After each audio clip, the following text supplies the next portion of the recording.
ছেলেরা, যুবকেরা, মুরব্বিয়ানগণেরা শুনে রেখে দেন। এ মুসলমানগণের ছেলেরা, আমার নবী পাকের উম্মত উম্মতিরা, পরিবর্তনের রাস্তা, পরিবর্তন তোমাকে হতে হবে। তোমার বাপ কবরে শুয়ে আছে, তোমার মা কবরে শুয়ে আছে, তোমার দাদু কবরে শুয়ে আছে, তোমার দাদি কবরে শুয়ে আছে। তুমি বাপ হয়ে গেছো, তোমাকে কবরে এবার যেতে হবে।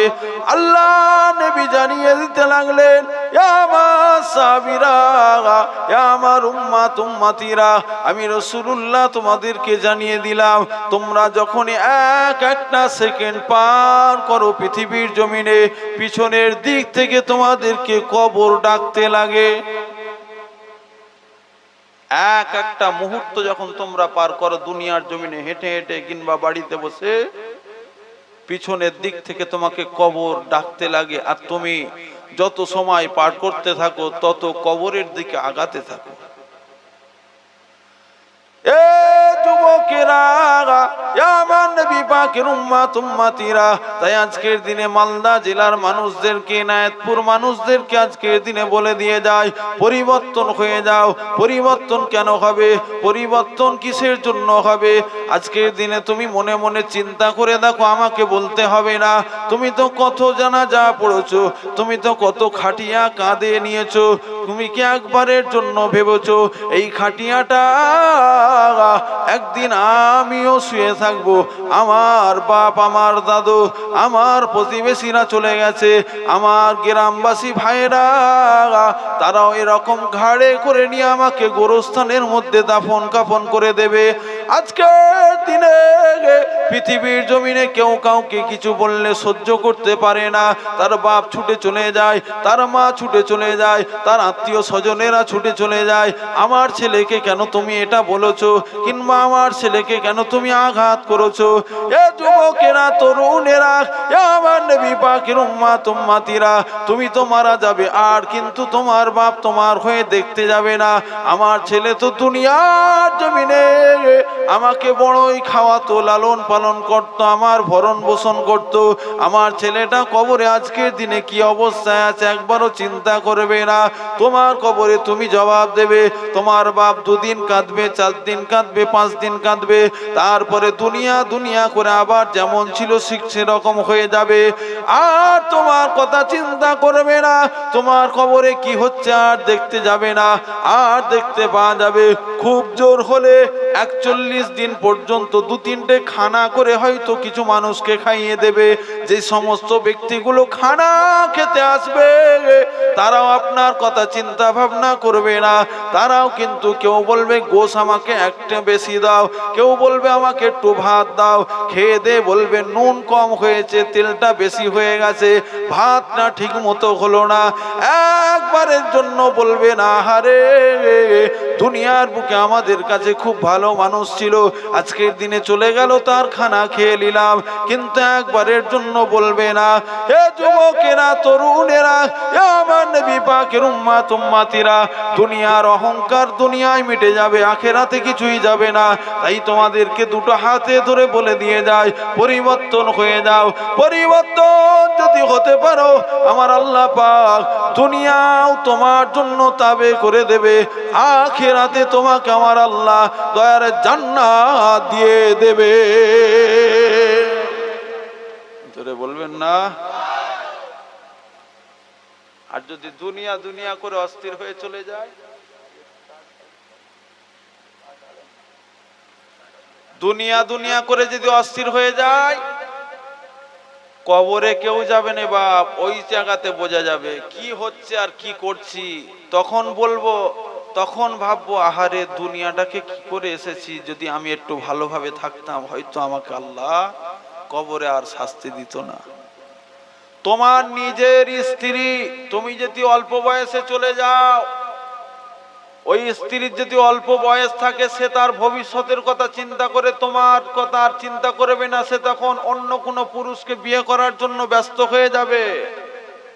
কিংবা তোমার স্ত্রী যদি অল্প বয়সে চলে যায়, তুমি 5 দিন, 1 সপ্তাহ, 2 মাস, 5 মাস পরে তোমারও মন পাল্টে যে তোমারও তখন অন্য জায়গায় কোনো বিয়ে শাদী করার চিন্তা ভাবনা চলে আসবে। এটাই হলো দুনিয়া। বেঁচে থাকবে তখন মনে হবে আমি তোমাকে নিজের জানের থেকেও বেশি ভালোবাসি, বলে না বলে না?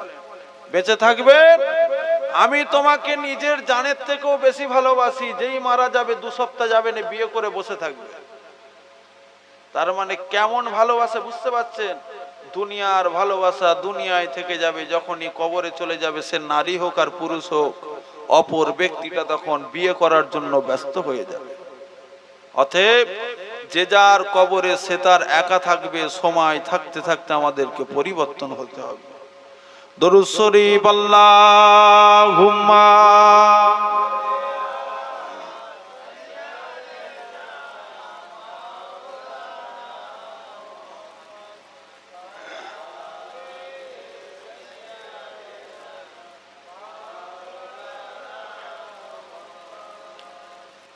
পরিবর্তন যদি হতে পারি, খোদার কসম দুনিয়াতেও ফায়দা আছে, আখিরাতেও ফায়দা আছে।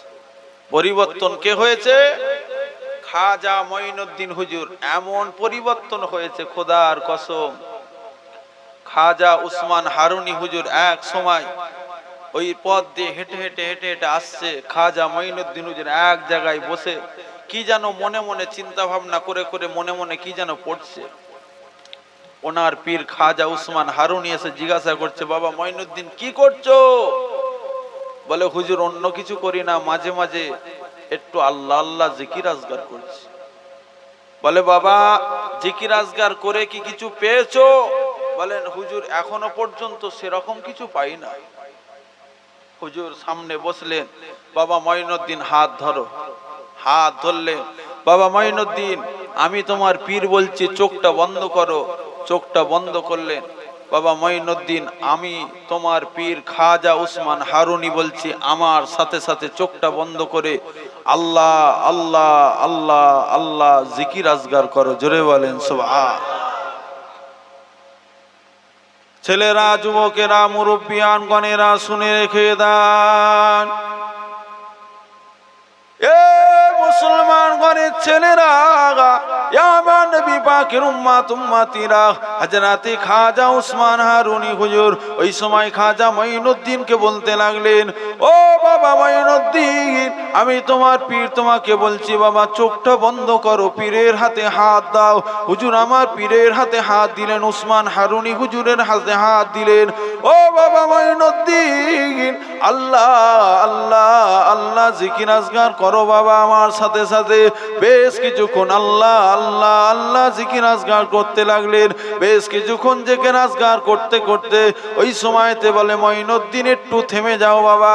হুজুর আমার একটু দাঁড়িয়ে গেলেন। হুজুর আমার একটু থেমে গেলেন। ও বাবা মঈনুদ্দিন চোখটা খোলো বাবা। হুজুর আমার চোখটা খুললেন।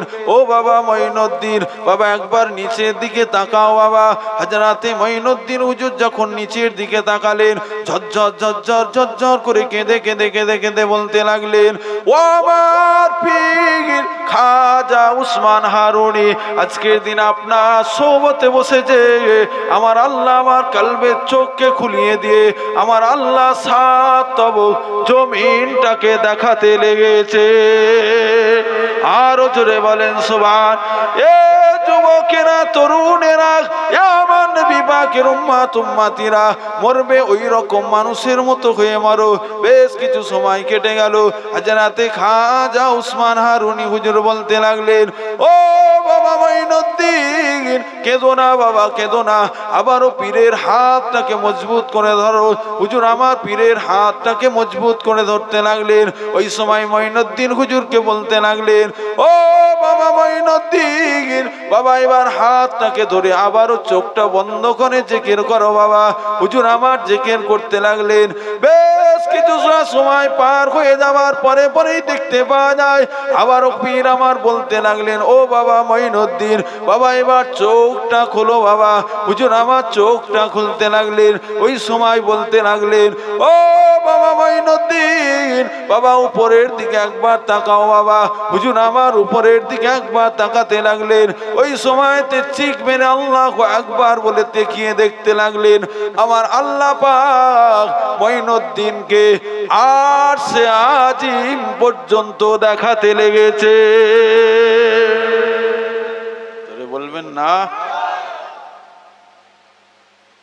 আরশে আজিম পর্যন্ত দেখাতে লেগেছে। বলে বাবা পেয়েছো কিছু? বলে জি, পীরের সোহবতে বসেছি, আল্লাহ মিলিয়ে দিয়েছে। জোরে বলেন। আর আমরা বলি যাকে তাকে মানা যাবে না, কথা ঠিক, কিন্তু আমরা মোবাইল দেখে দেখে এমন একটা অভ্যাস করে ফেলেছি, দেখা যাচ্ছে এমন কিছু কিছু জাল হাদিস বলে ফেলতেছে, আমরা তখন ভাবতেছি এই মনে হচ্ছে আসল। আর যাদের যা কিছু শুনতাম কিংবা যারা আমাদের কাছে এসে বলতো তারা সব নকল। এমন হাদিস বলতেছে আর এমন চেহারা এমন রূপ যেন মনে হচ্ছে আল্লাহর ফেরেশতা নেমেছে। হচ্ছে না ভাই? এই মোবাইল হচ্ছে এমন একটা জিনিস, এই মোবাইলে আমরা ওয়াজ নসিহত শুনে শুনে যতটা ভালো হয়েছে তার থেকে বেশি ক্ষতি হয়েছে না হয়নি? গ্রামে গ্রামে অন্য অন্য আকীদা ঢুকে গেছে এই মোবাইলের কারণে।